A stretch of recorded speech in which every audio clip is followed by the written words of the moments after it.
Bienvenido. Muchas gracias por la invitación. Muchas gracias por estar acá.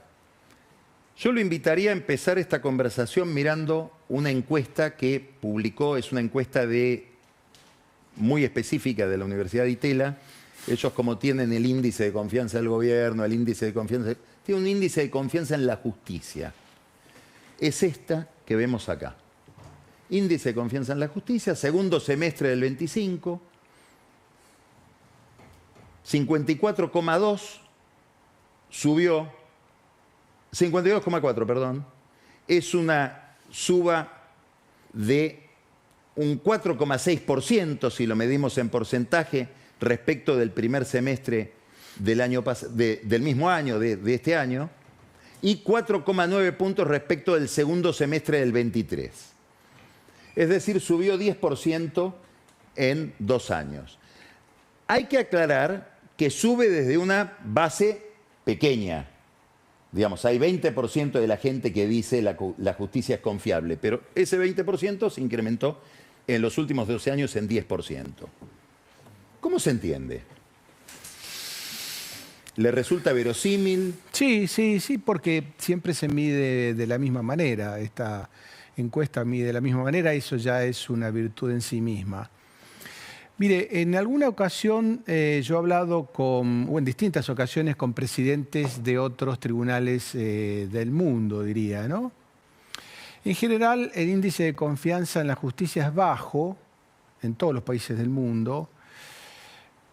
Tiene que ver probablemente con que, como mínimo, la mitad de las decisiones de la justicia, o las decisiones de la justicia dejan como mínimo a la mitad insatisfecha, y además porque la sociedad tiene una legítima expectativa en que las cosas se resuelvan rápido y de la forma en que la sociedad percibe, sobre todo los temas penales en materia de culpabilidad.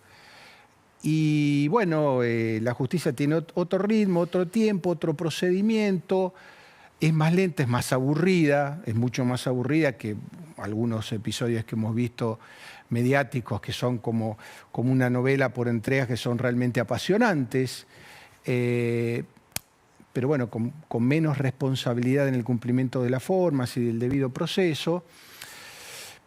Y además porque hay malos ejemplos también al interior de la justicia. Lo alentador que yo veo en los últimos tiempos es que hay una capacidad autodepuradora de la justicia respecto a sus malos ejemplos, de los casos. Y en el Consejo de la Magistratura se está trabajando muy fuerte en eso en los últimos años. Ha habido, bueno, sanciones duras, expulsiones, gente que ha renunciado porque se la veía difícil. Y esto se va incrementando. Entonces yo creo que eso es algo positivo. La propia justicia y el Consejo de la Magistratura, que está integrado por legisladores, por científicos y técnicos, por jueces y por políticos, toma estas decisiones. Se habla mucho del Consejo de la Magistratura. Yo me temo que muchísima gente no sabe qué es el Consejo de la Magistratura. ¿Qué es el Consejo de la Magistratura? El Consejo de la Magistratura cumple básicamente tres. Dos que interesan más a la gente. Es el encargado de establecer los concursos previos a la selección de candidatos a jueces. Concursos que son públicos, antecedentes, oposición, entrevista, de los que surgen ternas. Esas ternas van al Ejecutivo y el Ejecutivo las remite al Senado. Con la aprobación del Senado, es decir, completado este proceso, se designa un juez. Es importante remarcar esto porque hay 3 sistemas en el mundo para la elección de jueces. Elección popular. Ahora México. Muy debatida, muy discutida. Muy debatida. Elección como era antes de la reforma del 94. El presidente de la Nación, sin ningún tipo de obligación de consulta, agarraba la guía de abogados, si tenían más de determinada edad y alguna experiencia de algunos años, y a lo mejor eran amigos suyos, ese era el candidato, lo mandaba al Senado. O esta tercera, que es un concurso público. Y el Senado debía darle el acuerdo. ¿No es cierto? Y esta tercera, que es, no, acá tiene que haber un concurso público. Entonces, cuando se critica al Consejo de la Magistratura, toda institución es pasible de mejora, por supuesto. Ahora, siempre hay que aclarar desde qué posición se dice esto, porque a lo mejor se está diciendo desde una posición que pretende la elección popular de los jueces. En cualquier caso, para salir de este sistema, ya sea para volver al anterior, del presidente sin controles, se envía al Senado, o la elección popular, hay que reformar la Constitución, cosa que también hay que decir y que no es sencilla, ¿no? Si usted volviera a participar de la Constituyente, ¿volvería por el camino que termina del Consejo de la Magistratura? ¿Lo volvería a poner? Absolutamente. ¿Qué hace el Consejo? Además de esto, enjuicia a los magistrados y además administra el Poder Judicial. El año que viene hay una renovación del Consejo de la Magistratura. Sí. Se va renovando por estamentos. Y las decisiones que toma el Consejo de la Magistratura yo tengo la experiencia desde que lo presido, hace más de 3 años, el 95% toma muchísimas decisiones, son por unanimidad. Y hay políticos de distintos partidos, jueces de distintas corrientes, científicos y técnicos que no siempre tienen la misma perspectiva, y abogados que también van por distintas listas. Sin embargo, unanimidad práctica. ¿Cuál es la razón por la cual en una política que está tan fragmentada, tan fisurada, polarizada, donde la Constitución pide para determinadas operaciones 2/3 que la política no puede ofrecerle, ahí se puede lograr unanimidad en algo? Bueno, ¿Qué es lo que funciona ahí que no funciona en otro lado? Probablemente seamos menos, somos 20. Y después hay una tarea permanente de lograr, de buscar consensos. Y no se hace sobre la base de intercambio de favores. Porque el Consejo de la Magistratura, con relación a la planta que tenía hace 3 años, ha bajado su personal en el orden del 15%. Y funciona igual, mejor probablemente, mejor. Entonces, se puede hacer, hay que ponerle voluntad y se puede hacer. Además hay una conciencia de todos los consejeros, para lograr los cometidos básicos, insisto, enjuiciamiento de magistrados cada vez más y remisión de ternas al Poder Ejecutivo, que ha sido récord en los últimos tiempos. Estoy dudando entre llevarlo a temas que pueden ser, que pueden tener más electricidad, más vibración, o seguir en esta línea, y voy a seguir en esta línea. ¿La Corte cómo funciona? ¿Cómo es la vida de un juez de la Corte? ¿Cómo es ese oficio, ese trabajo? Bueno, ahora somos 3, deberíamos ser 5. Estamos jugando un partido de fútbol de 11 jugadores con 7, para que se tome noción. Se nos complica irnos de vacaciones, porque tenemos que hacer malabares. Ahora, ¿cómo trabajamos? El año tiene 52 semanas, laborables serán, sacando las vacaciones, 45 o 46. Todas las semanas tenemos acuerdo, inexorablemente. ¿Qué es acuerdo? Acuerdo es la reunión conjunta donde firmamos las sentencias. Entonces, nosotros tenemos... ¿Cuánto se discute en un acuerdo? ¿Cuánto ya viene decidido lo que cada uno va a hacer? Se discute mucho antes. En el acuerdo discutimos las sentencias que queremos sacar en las semanas subsiguientes. Quiere decir que el acuerdo es un debate anticipado sobre lo que vamos a hacer en las semanas o meses subsiguientes. Ahora, previamente nos reunimos entre nosotros, con nuestros letrados, con los secretarios, y vamos tratando de ponernos de acuerdo. Acá, ponerse de acuerdo, también, yo diría el 98% de las sentencias, unanimidad. En este caso, 3 firmas. Si no, se llaman conjuez. Bueno, lo que hacemos es conversar entre nosotros. Este año va a ser el récord histórico desde la fundación de la Corte Suprema de Justicia en 1863 de cantidad de sentencias. De nuevo. Nunca antes como Desde que se fundó la Corte. Desde que se fundó la Corte se van a firmar tantas sentencias en el año como ¿Cuántas este son? año. Más de 13.000, todavía no terminó el año. De 13.000 sentencias, un juez de la Corte, ¿en cuántas interviene directamente? Bueno, ¿Y cuántas se procesan por el sistema intelectual que tiene la Corte. Intervienen en todas sobre esta base. Nosotros establecemos criterios de distinta velocidad de determinadas situaciones. Es decir, algunas van por un carril súper verde, otras por un carril más verde, otras por un carril amarillo, otras por un carril rojo. Está tasado qué cosas van en cada carril. Por ejemplo, si hay una presentación que está fuera de fecha, esa va por un carril donde nosotros simplemente nos avisan 15 días antes que dentro de 15 días va a salir esa sentencia y nosotros simplemente miramos el listado. A su vez, letrados nuestros miran también ese listado. Sí, ¿no? claro. Porque, a ver, habría que explicar un poquito cuánta gente trabaja alrededor de un juez de la Corte. Especialistas. En cada vocalía, Sí. nosotros, yo tengo 10 letrados. En toda la corte hay letrados menos que en algunos estudios jurídicos importantes de esta ciudad, pero mucho menos, ¿eh?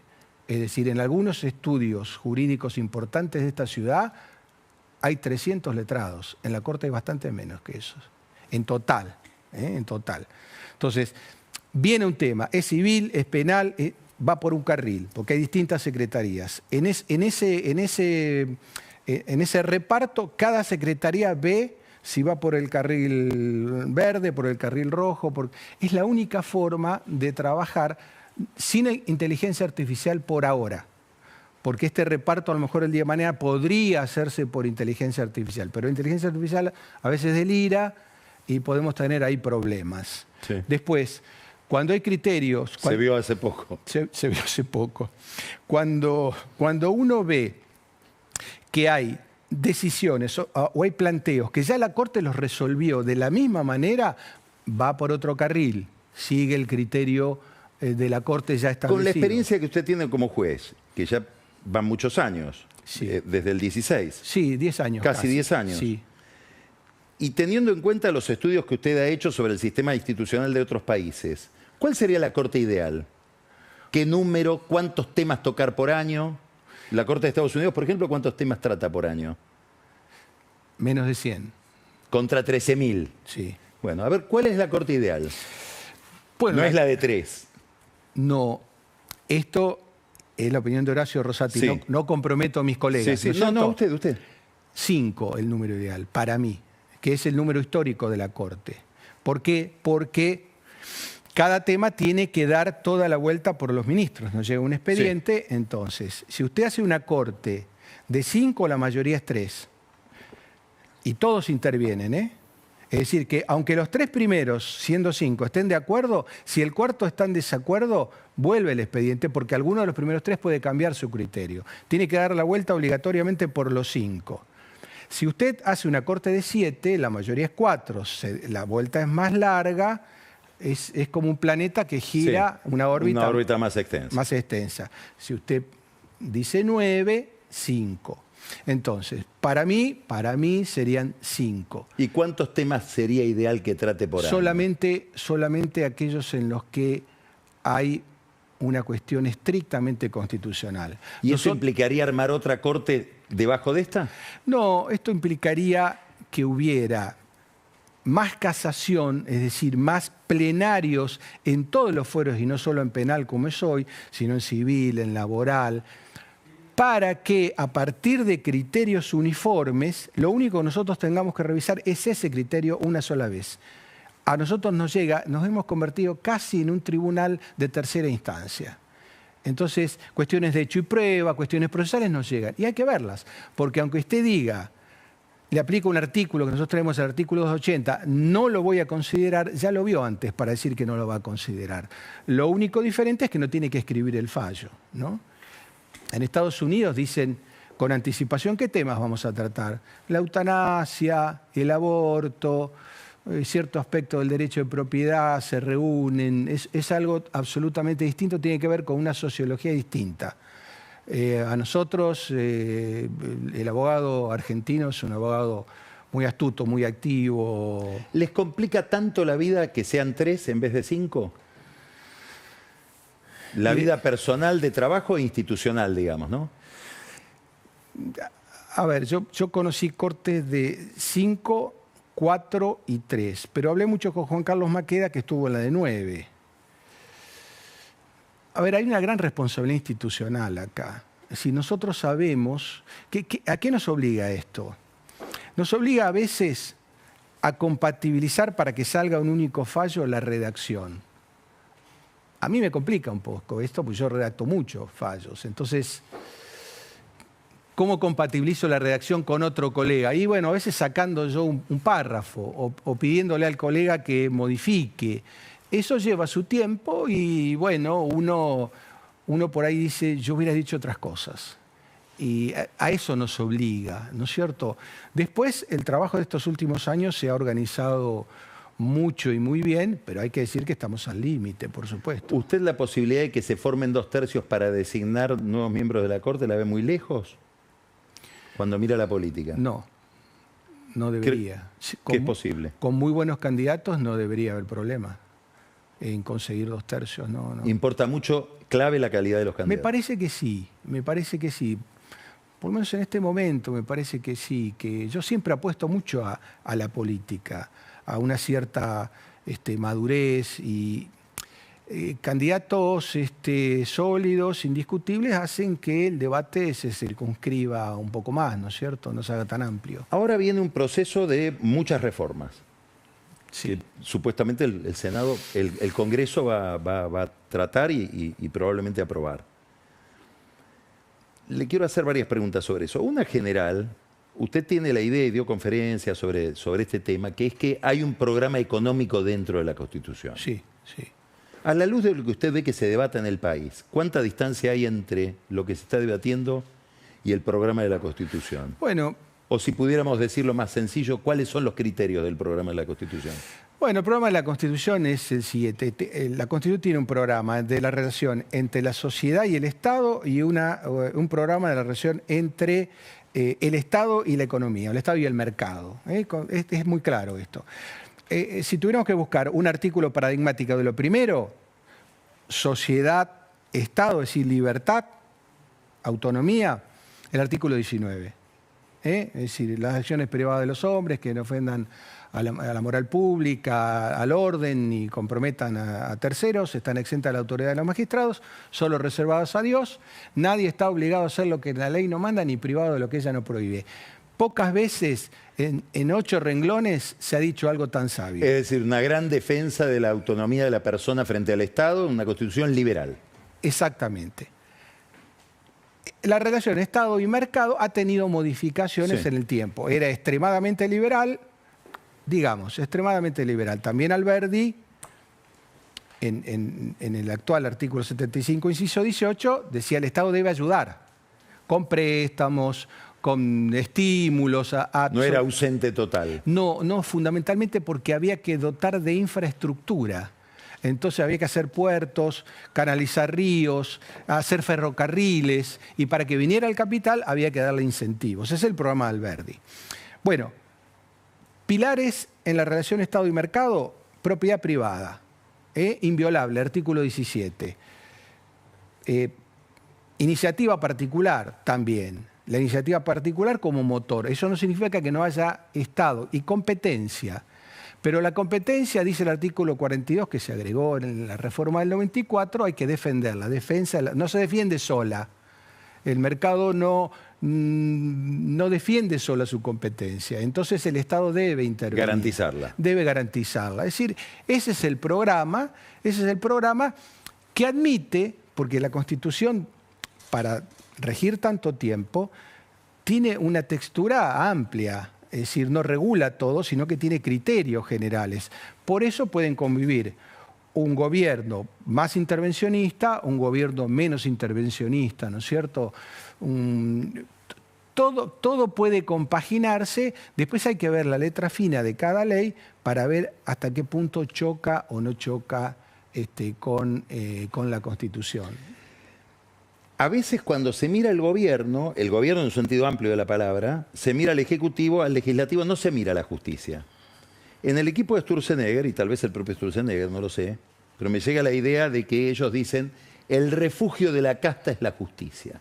En el sentido de que un gobierno que se propone hacer una gran reforma de liberalización, el verdadero problema no lo tiene en el Congreso, lo tiene con los jueces, que van aceptando cautelares, digamos, y todo se va trabando. ¿Puede pasar esto con estas reformas también? Bueno, primero, ¿eso es cierto? No. No. ¿Cómo lo ve usted? No, A ver, no es cierto, pero además es una discusión viejísima esa. ¿Por qué? Porque el Poder Judicial es el poder más conservador probablemente de los tres. Y es razonable que así sea. Debe serlo. Así fue diseñado. Debe serlo. Debe serlo. Debe serlo. Primera definición fundamental. Esto es muy importante, porque no siempre del mismo modo que la justicia debe ser lenta. En un punto sí, en la medida que no haga cronoterapia, ¿no? Lo que quiero decir es que alguien que está metido en un escándalo, a ver, pongo un ejemplo, Chiqui Tapia, si se lo juzga hoy con criterio, y quiero la sentencia mañana, va a ser muy difícil absorberlo en este clima. Sí. Y a lo mejor tiene algo para decir y defenderse. Sí. La primera definición es que todos estamos abajo de la Constitución. El presidente de la Nación, el presidente de la Corte, los legisladores, los ministros, los jueces, todos estamos abajo de la Constitución. Sí, nadie está por encima de la Constitución. Somos los poderes constituidos. Hay que diferenciar poder constituyente, la Constitución, poderes constituidos, los tres. Ahora, siempre el judicial es visto de esa forma. Mire, yo he sido ministro de Justicia y hablaba con los jueces. Ahora soy juez y hablo con los ministros de Justicia.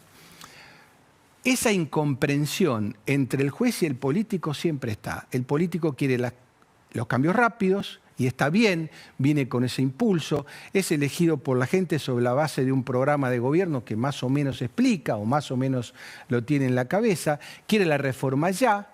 El juez dice, bueno, ¿esto es compatible con la Constitución o no? Entonces, esa es una discusión muy, no quiero decir que esté desactualizada, digo que siempre se recicla esa y siempre hay una tirantez, es inexorable entre la política, hacia el legislador, el ejecutivo, y el juez.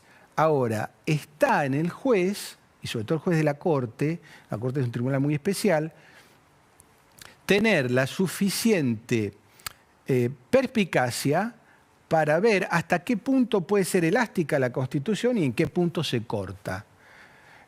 El diálogo interinstitucional es importante. Yo siempre lo digo, a nosotros no nos horroriza hablar con un político, con un legislador, con un presidente o con un ministro. A ninguno de los tres ministros actuales de la Corte, porque tenemos una gran experiencia de vida incluso. Lo que no queremos es que nos hablen de un expediente en particular, eso no, pero eso no lo aceptamos. Pero sí que se vea, que se consulte cuál es la jurisprudencia de la Corte, porque es lo que la Corte va a hacer. Porque dentro del carácter, que muchas veces se dice de modo despectivo, conservador de la Corte, está que mantiene la jurisprudencia, porque eso es lo que da seguridad jurídica. Y puede ser que haya gobiernos que no se den cuenta de que termina todo ahí. Puede ser, o porque son muy optimistas, o porque creen que los jueces pueden ser maleables, y entonces dicen, vamos para adelante. En el caso de la reforma laboral va a haber una novedad, entiendo que es así, para los casos que se planteen en la Ciudad de Buenos Aires, van a ir al fuero laboral nacional de la Ciudad de Buenos Aires, pero eso va a terminar en el Tribunal Superior de la Ciudad, como tribunal de alzada, ¿o no? Nunca hablo de proyectos y tampoco de leyes hasta que no me digo llegue. por el fallo Levinas. Ah, ¿sí? ¿Vale para todo eso? Sí. Levinas supone... Habría que explicar qué es el fallo Levinas. Sí, el fallo Levinas supone que después... Hoy vino el profesor acá, ¿eh? Sí. Es lo que me resulta más cómodo. A ver, después de la reforma de 1994, la Ciudad Autónoma de Buenos Aires tiene un estatus diferente que antes de la reforma. Antes de la reforma, el presidente designaba al intendente. La legislatura de la Ciudad de Buenos Aires era el Congreso de la Nación y la justicia era justicia nacional. Después de la reforma del 94, el jefe de gobierno lo eligen los porteños. La legislatura es la legislatura porteña, no el Congreso de la Nación. Y tiene una justicia propia. Ahora, hay que hacer una transición entre la justicia nacional, que históricamente ha aplicado el Código Civil, Penal, de minería, para la ciudad. Bueno, ese es el proyecto que está. Y lo que nosotros decimos en Levinas es, ¿Qué dicen? la última instancia, antes de venir a la Corte, la última instancia tiene que ser pasar por el máximo tribunal de la ciudad, como en una provincia, que usted para llegar a la Corte, cuando el tema empieza en la provincia, tiene que llegar al superior tribunal de la provincia. Eso no quiere decir que no termine en la Corte. No, eso no quiere decir que no, no, para nada, porque nosotros tenemos, cuando realizamos el recurso extraordinario, que es lo que nos llega, hay un ítem que es superior tribunal de la causa. Y nosotros decimos, ¿cuál es el superior tribunal de la causa? En este caso sería el Tribunal Superior de la Ciudad de Buenos Aires, ¿no es cierto? Para todos los temas que se rigen por la legislación de fondo, legislación ordinaria, como los códigos o las leyes nacionales. Entonces hay que pasar por ahí y después se puede venir a la Corte, sí. Usted muchas veces, inclusive en otras ocasiones en que generosamente ha venido a este programa, se ha manifestado la preocupación por el tema del narcotráfico, Sí. del avance del narcotráfico, como un tema que había que mirarlo más de cerca. Uno empieza a ver las noticias de este año, la mafia del fentanilo, las 3 chicas que mataron en Florencio Varela, como que tiene cada vez más vigencia ese tipo de problemas. Esto que dicen los funcionarios que yo he escuchado de la DGI diciendo esto de esta financiera, nos parece que también ahí hay narco. Todo el debate de un candidato a diputado tocado aparentemente por un narcotraficante. Digamos, se está volviendo algo más habitual de lo que era o de lo que esperábamos que fuera. Pero me interesa un punto que tiene que ver con su provincia, que es el narco en Santa Fe y el problema de la justicia federal santafesina, donde empezamos a ver que casi todos los jueces federales de Santa Fe están de algún modo u otro involucrados en el problema. Bueno, sí, esto yo lo dije acá hace como 4 años, Sí. ¿no es cierto? Fuimos a Rosario. En Rosario había más de 100 jueces federales, provinciales, el gobernador, los senadores, diputados. Estaba toda la política, toda la justicia, estaban las universidades. Y ahí yo dije, quiero saber de qué lado está cada uno. Porque esto es un entramado muy, muy complejo. Y no hay neutrales. El que se dice neutral es cómplice. Y dije también ahí, me llama mucho la atención que no lleguen casos de narcotráfico a la Corte. Es como que todo el mundo estuviera conforme con las sentencias de primera o de segunda instancia. No llevaban casos de narcotráfico a la Corte. Bueno, Nadie se quejaba. nadie se quejaba. Bueno, nosotros en el último año y medio hemos convalidado más de 100 condenas a narcotraficantes. Más de 100. En los últimos, Año y medio, 2 años. Entonces, empezaron a llegar causas y empezó a verse una investigación del propio Poder Judicial respecto de una trama que involucraba jueces. No me voy a expedir sobre la culpabilidad Sí, o no, sí, porque obvio, me sí. va a llegar el tema sí, después. claro, obvio.